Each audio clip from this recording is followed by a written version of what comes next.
Foreign Affairs ukubana ndina kana problem nazo yini kana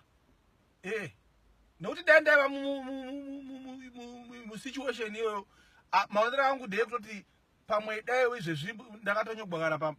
padama zita ramadhamu nokuti anyway nhamo iri muZimbabwe munoiziva kumana kuswera kumukirira zobadi ufiwo pano nekokoko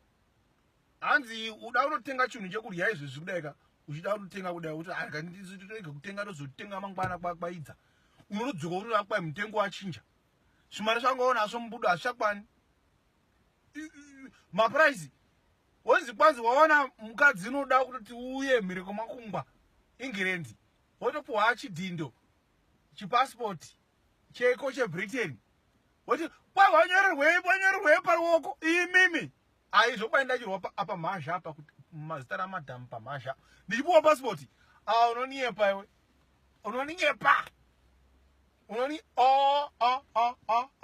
imi ndimutori neproblemu